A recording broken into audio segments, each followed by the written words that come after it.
अंग्रेजों ने भारत पर 150 वर्षों तक राज किया।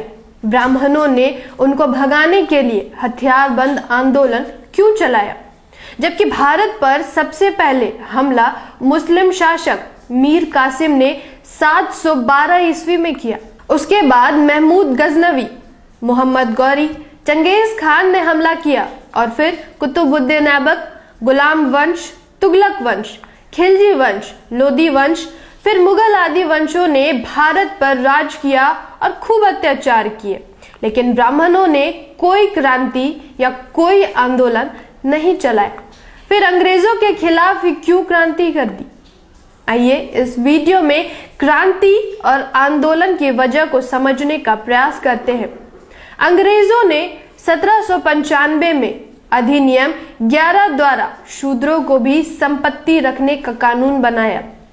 1773 में ईस्ट इंडिया कंपनी ने रेगुलेटिंग एक्ट पास किया, जिसमें न्याय व्यवस्था समानता पर आधारित थी। 6 मई 1775 को इसी कानून द्वारा बंगाल के सामंत ब्राह्मण नंद कुमार देव को फांसी हुई थी। 1804 अधिनियम 3 द्वारा कन्या भ्रूण हत्या पर रोक अंग्रेजों ने लगाई, वरना लड़कियों को पैदा होते ही तालू में अफीम चिपकाकर मां के स्तन पर धतूरे का लेप लगाकर एवं गड्ढा बनाकर उसमें दूध भरकर डुबोकर मार दिया जाता था। 1813 में ब्रिटिश सरकार ने कानून बनाकर शिक्षा ग्रहण करने की सभी जातियों और धर्मों के लोगों को अधिकार दिया। 1813 में अंग्रेजों ने दास प्रथा का अंत कानून बनाकर किया। 1817 में सामान्य नागरिक संहिता कानून बनाया। 1817 के पहले सजा का प्रावधान वर्ण के आधार पर था। ब्राह्मण को कोई सजा नहीं होती थी और शूद्र को कठोर दंड दिए जाते थे। अंग्रेजों ने सजा का प्रावधान समान कर दिया। 1819 में अधिनियम 7 द्वारा ब्राह्मणों द्वारा शुद्ध स्त्रियों के शुद्धिकरण पर रोक लगाई गई।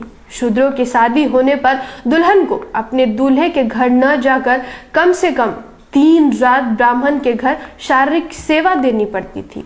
1830 नरबलि प्रथा पर रोक लगाई गई।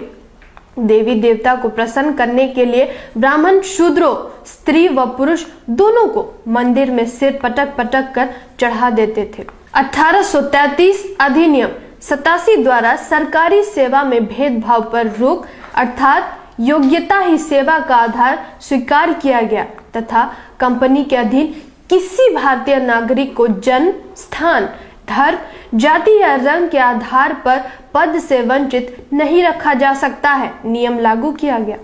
1834 में पहला भारतीय विधि आयोग का गठन हुआ। कानून बनाने की व्यवस्था जाति, वर्ण, धर्म और क्षेत्र की भावना से ऊपर उठकर करना आयोग का प्रमुख उद्देश्य था।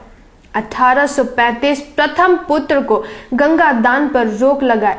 7 मार्च 1835 को लॉर्ड मैकाले ने शिक्षा नीति राज्य का विषय बनाया और उच्च शिक्षा को अंग्रेजी भाषा का माध्यम बनाया गया।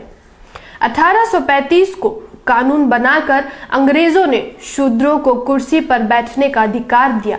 दिसंबर 1829 के नियम 17 द्वारा विधवाओं को जलाना अवैध घोषित कर सती प्रथा का अंत कर दिया गया। देवदासी प्रथा पर रोक लगा दी गई।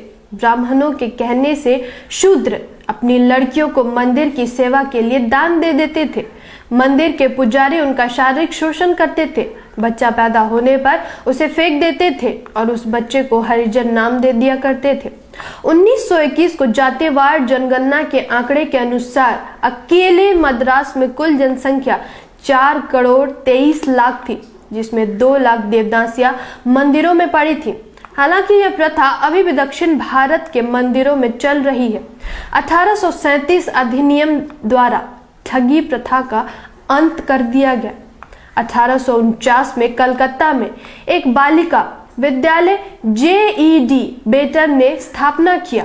1854 में अंग्रेजों ने 3 विश्वविद्यालय कलकत्ता, मद्रास और बॉम्बे में स्थापित किए। 1902 में विश्वविद्यालय आयोग नियुक्त किया गया। 6 अक्टूबर 1860 को अंग्रेजों ने इंडियन पैनल कोड बनाया। लॉर्ड मैकाले ने सदियों से जकड़े शूद्रों की जंजीरों को काट दिया और भारत में जाति, वर्ण और धर्म के बिना एक समान क्रिमिनल लॉ लागू कर दिया। 1863 अंग्रेजों ने कानून बनाकर चरक पूजा पर रोक लगा दी। इस पूजा में आलीशान भवन एवं पुल निर्माण पर शूद्रों को पकड़ पकड़ कर जिंदा चुनवा दिया जाता था। इस पूजा में मान्यता थी कि भवन और पुल ज्यादा दिनों तक टिकाऊ रहेंगे। 1867 में बहुविवाह प्रथा पर पूरे देश में प्रतिबंध लगाने के उद्देश्य से बंगाल सरकार ने एक कमेटी का गठन किया।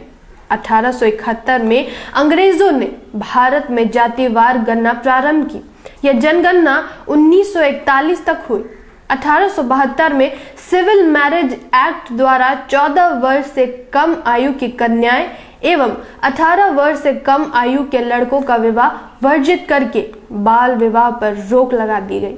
अंग्रेजों ने महार और चमार रेजिमेंट बनाकर इन जातियों को सेना में भर्ती किया, लेकिन 1892 में ब्राह्मणों के दबाव के कारण सेना में अछूतों की भर्ती बंद हो गई। 1918 में साउथ थबरो कमेटी को भारत में अंग्रेजों ने भेजा। यह कमेटी भारत में सभी जातियों का विधिमंडल में भागीदारी के लिए आया था। शाहूजी महाराज के कहने पर पिछड़ों के नेता भास्कर राव जादव ने एवं अछूतों के नेता डॉक्टर अंबेडकर ने अपने लोगों को विधिमंडल में भागीदारी के लिए मेमोरेंडम यानी ज्ञापन दिया। अंग्रेजों ने 1919 में भारत सरकार अधिनियम का गठन किया। 1919 में अंग्रेजों ने ब्राह्मणों को जज बनने पर रोक लगा दी थी और कहा था कि इनके अंदर न्यायिक चरित्र नहीं होता है। अंग्रेजों के रहते 25 दिसंबर 1927 को डॉक्टर अंबेडकर द्वारा मनुस्मृति का दहन किया। मनुस्मृति में शूद्रों और महिलाओं को गुलाम तथा भोग की वस्तु समझा जाता था। एक पुरुष को अनगिनत शादियां करने का धार्मिक अधिकार है। महिला अधिकार विहीन तथा दासी की स्थिति में थी। एक एक औरत के अनगिनत सौतने हुआ करती थी। औरतें शूद्रों के लिए सिर्फ और सिर्फ गुलामी लिखा है, जिसको ब्राह्मण मनु ने धर्म का नाम दिया है। फिर 1 मार्च 1930 को डॉक्टर अंबेडकर द्वारा काला राम मंदिर नासिक प्रवेश का आंदोलन चलाया गया। 1927 को अंग्रेजों ने कानून बनाकर शूद्रों के सार्वजनिक स्थानों पर जाने का अधिकार दिया। नवंबर 1927 में साइमन कमीशन की नियुक्ति की, जो 1928 में भारत के अछूत लोगों की स्थिति का सर्वे करके और उनको अतिरिक्त अधिकार देने के लिए आया। 24 सितंबर 1932 को अंग्रेजों ने कम्युनल अवार्ड घोषित किया, जिसमें प्रमुख अधिकार दिए। 19 मार्च 1928 को बेगारी प्रथा के विरुद्ध डॉक्टर अंबेडकर ने मुंबई विधान परिषद में आवाज उठाई, जिसके बाद अंग्रेजों ने इस प्रथा को समाप्त कर दिया। अंग्रेजों ने 1 जुलाई 1942 से लेकर 10 सितंबर 1946 तक डॉक्टर अंबेडकर को वाइसराय की कार्य साधन काउंसिल में लेबर मेंबर बनाया। लेबरों को डॉक्टर अंबेडकर ने 8.3% प्रतिनिधित्व दिलवाया। 1937 में अंग्रेजों ने भारत में प्रोविंशियल गवर्नमेंट का चुनाव करवाया। अंग्रेजों ने शासन प्रशासन में ब्राह्मणों की भागीदारी को 100% से 2.5% पर लाकर खड़ा कर दिया। इन्हीं सब वजह से ब्राह्मणों ने अंग्रेजों के खिलाफ क्रांति शुरू कर दी, क्योंकि अंग्रेजों ने शूद्रों और महिलाओं को सारे अधिकार दे दिए थे और सब जातियों के लोगों को एक समान अधिकार देकर सबको बराबरी में लाकर खड़ा किया। जानकारी ही हथियार है। इस वीडियो को अधिक से अधिक शेयर कीजिए। धन्यवाद। जय संविधान, जय भारत।